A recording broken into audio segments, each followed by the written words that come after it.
dari sini saya terus terang jadi ngefans dengan Pigai gitu kan. Karena cocok ini, Pigai ini cocok jadi menteri dan kemudian dipertahankan kalau bisa.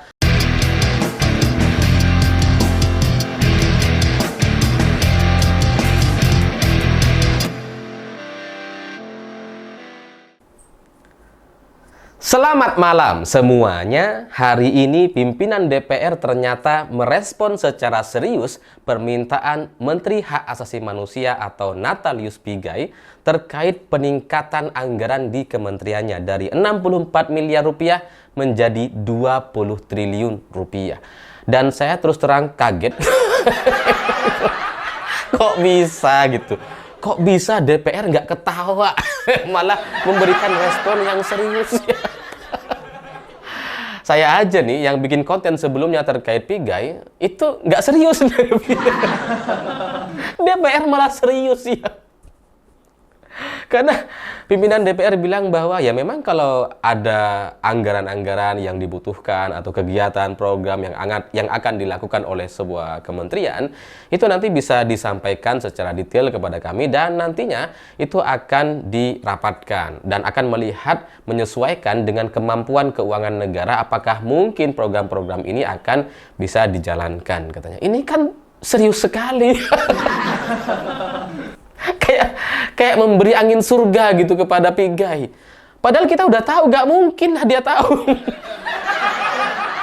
Nah, karena respon dari pimpinan DPR ini cukup serius gitu ya, bahwa ya nanti kalau memang ada programnya akan kita lihat dan cek dan evaluasi katanya. Akhirnya ini Pigai hari ini memberikan satu pernyataan lagi yang gak kalah konyolnya. karena kata Pigai ketika ditanya terkait anggaran 20 triliun itu mau dibuat apa? Wah, langsung dia dengan PD-nya bilang, nanti kita akan bikin Universitas Hak Asasi Manusia. Ini yang pertama kalinya loh. Ini yang pertama di dunia, ya iyalah. Dunia mana, negara mana yang mau bikin Universitas HAM? mereka negara-negara lain nggak bikin, bukan karena nggak mampu loh. Karena emang ya buat apa? Apalagi dia bilang nanti pusat laboratorium HAM itu nanti akan ada kita buatkan di situ katanya dengan Universitas Hak Asasi Manusia ini. Nanti jurusan-jurusannya adalah ekonomi sosial,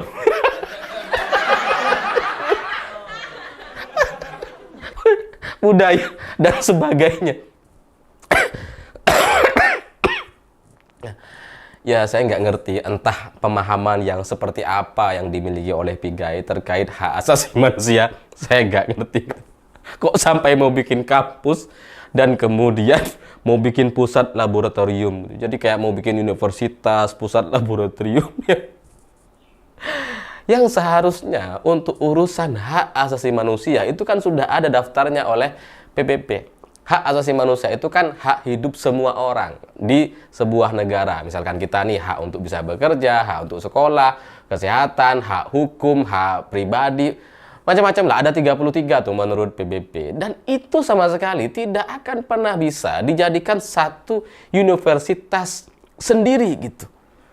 Mana bisa gitu. Kalau kemudian ini dijadikan satu jurusan pun, jurusan hak asasi manusia, itu kayaknya kok sulit ya.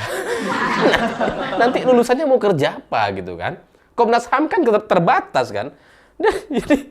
Jadi itu juga nggak bisa. Kalau gitu ya, yang mungkin bisa dilakukan, mungkin itu adalah satu mata kuliah mungkin soal hak asasi manusia gitu ya. Itu mungkin bisa gitu. Jadi nanti pengusaha atau di jurusan kedokteran gitu ya, nanti ada hak asasi manusia bagi kedokteran gitu ya. Jadi mahasiswa-mahasiswa yang kuliah kedokteran, jurusan kedokteran, nanti ada mata kuliah hak asasi manusia kedokteran, spesifik soal kedokteran. Nanti dirumuskan tuh materi-materinya seperti apa, contoh-contohnya gitu ya. Kemudian dari teknik sipil juga ada hak asasi manusianya dan sebagainya. Itu bisa mungkin untuk dijadikan satu mata kuliah, mata pelajaran. Tapi untuk dijadikan satu jurusan, apalagi kemudian dijadikan satu kampus universitas. Ini gimana gitu? Apalagi katanya nanti akan diisi ini nanti jurusannya ada ekonomi, sosial, budaya.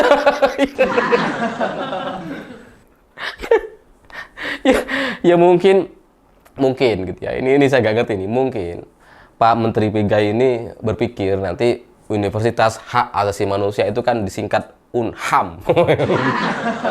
Udah deket nih dengan Unhan. Supaya mirip Universitas Pertahanan gitu kan. Ya, tapi kan beda. Untuk urusan pertahanan itu banyak sekali jurusan-jurusan yang bisa dipelajari di sana. Ya kita lihat aja di Unhan itu memang spesifik soal pertahanan gitu. Strategi militer, kemudian kedokteran pun kedokteran yang militer, soal strategi keamanan negara, soal strategi angkatan udara dan sebagainya. Ada jurusannya satu persatu tuh.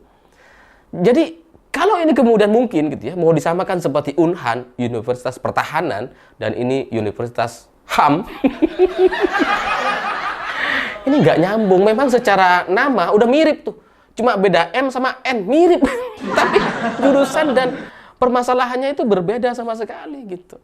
Jadi kalau kemudian ini mau bikin kampus sendiri, Universitas Hak Asasi Manusia dengan jurusan ekonomi dan sosial budaya. Itu kan jadi kayak, ya namanya aja Universitas HAM gitu. Tapi isinya, jurusannya ya jurusan-jurusan yang biasa, yang umum, yang ada di semua kampus yang ada di Indonesia. Nah kalau itu kemudian tujuannya, lalu buat apa? Gak ada yang bisa dijadikan satu jurusan khusus membahas soal HAM gitu. Karena hak asasi manusia itu milik semua orang, termasuk orang-orang yang tidak kuliah sekalipun. Jadi berbeda sekali dengan Universitas Pertahanan yang memang bisa banyak sekali disiplin ilmu yang kemudian dijadikan satu jurusan. Jadi nggak bisa Universitas HAM ini dijadikan satu kampus khusus masalah HAM untuk jurusan HAM itu nggak akan bisa gitu. Jadi yang paling maksimal dilakukan oleh Menteri Hak Asasi Manusia terkait pendidikan di Indonesia mungkin adalah menyusun satu mata kuliah hak asasi manusia. Itu mungkin bisa dilakukan.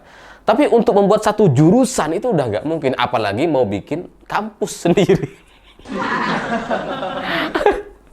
Kalau tujuannya ini adalah Universitas HAM dan kemudian jurusannya bisa umum atau beragam seperti yang kita temui di kampus-kampus yang lain, itu kan jadi kayak Universitas Telkom gitu ya, yang ya Universitas Telkom tapi jurusannya itu ada banyak gitu, atau Institut PLN ya, meskipun ada juga yang spesifik soal membahas soal kelistrikan gitu, tapi ya jurusannya itu bisa banyak. Tapi kan kalau kita mau samakan antara kementerian dengan BUMN, ini kan dua hal yang jauh sekali berbeda gitu. PLN dan Telkom itu punya bisnis, mereka punya pemasukan sendiri, sehingga kalau kemudian mereka punya kampus atau universitas, institut, ya itu masuk akal karena itu bisa membiayai kehidupan mereka sendiri, membiayai operasional dari kampus dan universitas itu. Tapi kalau kementerian membiayai satu kampus khusus yang seharusnya juga nggak perlu gitu ya, ini kan kayak bikin masalah gitu, bikin masalah terus kemudian diselesaikan sendiri. Jadi itu hal yang nggak perlu sama sekali. Kalau misalkan di Indonesia ini diperlukan penambahan kampus, sebenarnya itu kan menjadi urusan dari Kementerian Pendidikan. Kalau soal bangunan fisiknya bisa lewat PUPR. Jadi untuk Kementerian Hak Asasi Manusia ini nggak ada sama sekali urusannya gitu, sampai kemudian mau bikin kampus seperti ini. Jadi ya apa yang disampaikan oleh Pigai ini menjadi satu konfirmasi bahwa nampaknya beliau ini kebingungan gitu, karena ya pokoknya 20 triliun dulu lah gitu. Nanti kalau sudah ada uangnya baru kita pikirin mau dipakai untuk apa. Kayaknya kan jadi kayak gitu pesannya gitu. Jadi dia mesti nggak ngerti mau ngapain gitu ya. Baru beberapa hari dilantik langsung butuh dana padahal belum punya program nampaknya itu. Jadi ya ini adalah satu strategi terbalik yang mungkin memang dilakukan oleh orang-orang yang tidak paham soal tugas dan fungsinya. Tapi dari sini saya terus terang jadi ngefans dengan Pigai gitu kan. Karena cocok ini, Pigai ini cocok jadi menteri dan kemudian dipertahankan kalau bisa sampai tahun 2029. Karena ya bagus untuk kita semua, untuk rakyat Indonesia, agar kita tetap bisa belajar dan tetap mendapatkan hiburan. Ya kan kalau di kabinet Pak Jokowi sebelumnya itu kan nggak ada menteri yang kayak gini gitu. Nah, sekarang ini di kementerian, di rezim yang baru, ada beberapa menteri, salah satunya yang paling menonjol adalah Pigai. Ya, ini cocok untuk dipertahankan agar kita semua ini kadang-kadang yang stres, yang kemudian kadang tertekan gitu ya dengan segala rutinitas dan aktivitas harian gitu ya.